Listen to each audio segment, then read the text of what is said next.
Gather round, mortals!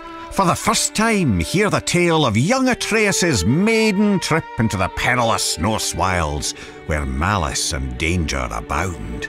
Attempting to help a vulnerable creature, the boy wandered out beyond his protected woods alone. But I can't tell the whole story here, can I? You'll have to step inside.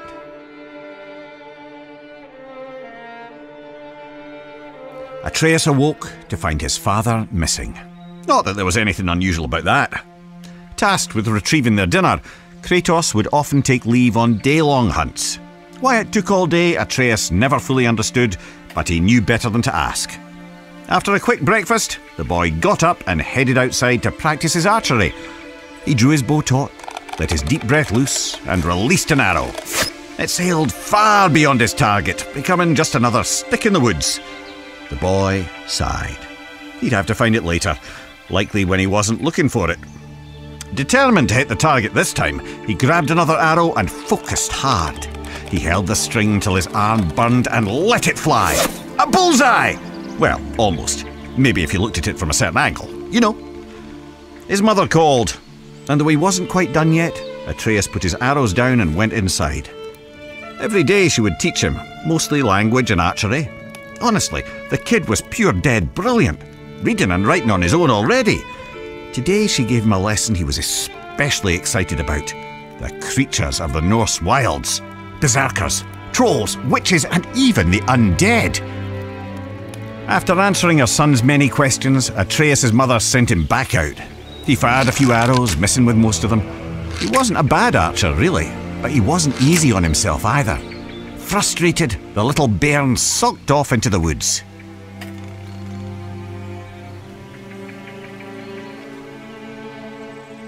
Don't sulk yourselves. Follow the boy to the next area.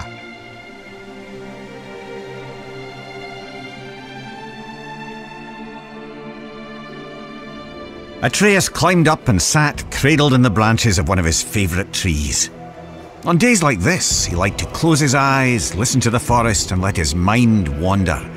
This kind of solitude never felt lonely to him, perhaps because he could hear things others could not. Ever since he could remember, the thoughts of others, animals mostly, could intrude upon his own. He couldn't much control it, and he didn't tell his mother or father of it, but it only added to the boy's absolute captivation with what adventure might lie past his all-too-familiar woods. As Atreus craned his head in an attempt to hear even farther, a desperate cry for help crept in at the edges of his mind. Not a whisper in his ears, but rather a shout inside his skull. Atreus shot up, and as he did, heard a second voice, a call to adventure, taunting him with the promise of a hero's journey. He jumped down from the tree and ran toward the voices. They grew louder and louder, overwhelming him to the point that he halted abruptly, stumbling as his inertia nearly overtook him. He hesitated there, knowing it would displease both his parents to venture further. In response, the voices only grew more urgent, demanding his attention.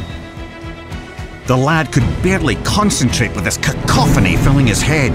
He decided to follow the cry for help. Even as he did, the other voice derided the boy, calling him a coward. But if Atreus were to disobey his parents, it would have to come with good reason. Surely, he thought, they couldn't be too upset at him for responding to a distress call. Nearly convincing himself this might be true, Atreus took a deep breath and stepped out of the protected woods he'd known all his life into the foreboding Norse wilds.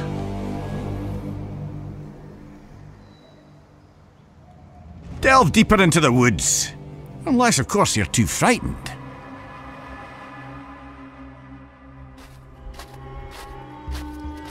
Making his way through Midgard's unfamiliar terrain, the pained cry of a wounded doe rang out, carried on the frigid breeze. After attempting to study the patterns of nearby tree roots to use as a guide back home, he set off in the direction of the injured animal.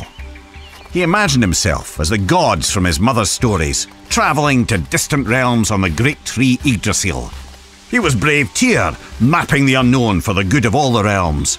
He was the mighty Ullr, on a hunt for honour and glory. He was lost, completely and hopelessly so. The woods now seemed to be a repeating maze of trees and jagged boulders. His growing panic was interrupted by sharp screams of agonizing pain. The wounded animal was near and in true peril. Forgetting his own dilemma, Atreus shot toward the cries of the beast. And there, in a clearing near a creek, he saw it. A wounded doe lay on the ground. The matted, blood-stained fur on its chest heaved up and down as it struggled to breathe. An arrow jutted out of its neck. But what hunter would seek an innocent doe and fail to finish it off? The animal looked Atreus straight in the eye. Its pained grunts eased now as its pupils contracted. The one he had called had come.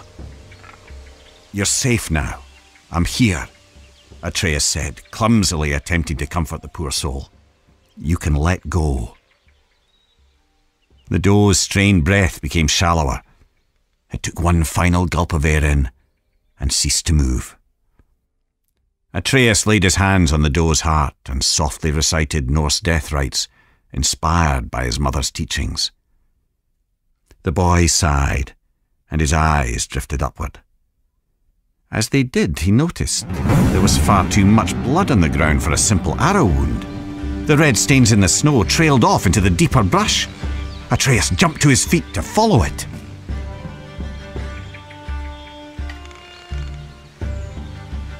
What horrors await at the end of the trail of blood?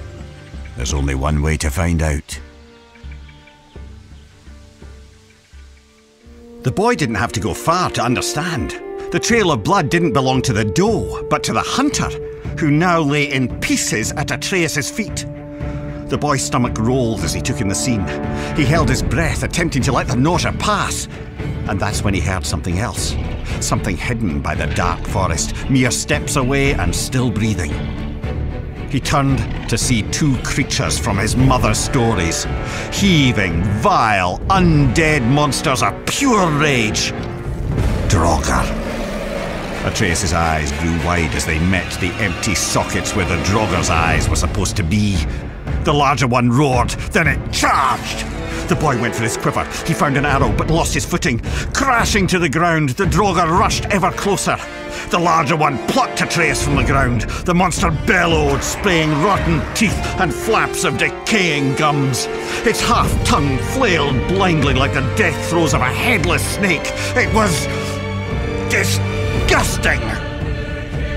In desperation, Atreus stabbed out with his arrow again and again and again, and by pure chance he connected, striking the Draugr through a hole in its skull. The monster dropped him as he continued to scream and stab. The boy was lucky, but there was no time to celebrate. As the second Draugr raised his blade, Atreus shot an arrow.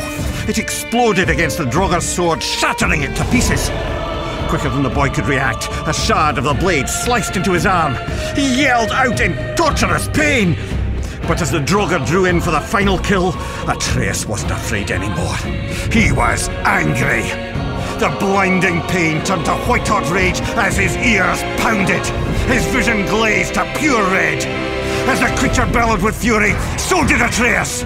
Two warriors with nothing left but anger and pain. The last thing the boy saw before the world went black was a ghostly white hand grabbing the Draugr by its throat. A small, quiet question escaped Atreus' lips before he fell unconscious. "Father?"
PlayStation.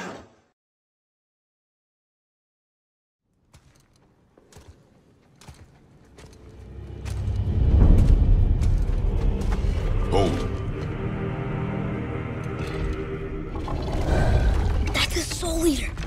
that kills us, that's it. No Valhalla, no hell, no afterlife, ever. It does not attack. Oh. Mom made them sound more dangerous than that. Then do not drop your guard. Come.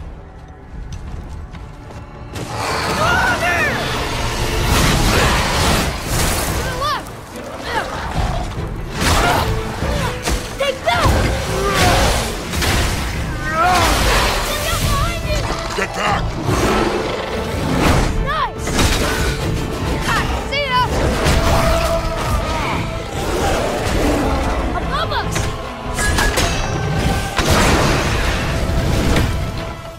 Wow! Amazing! Follow me. Yes, sir!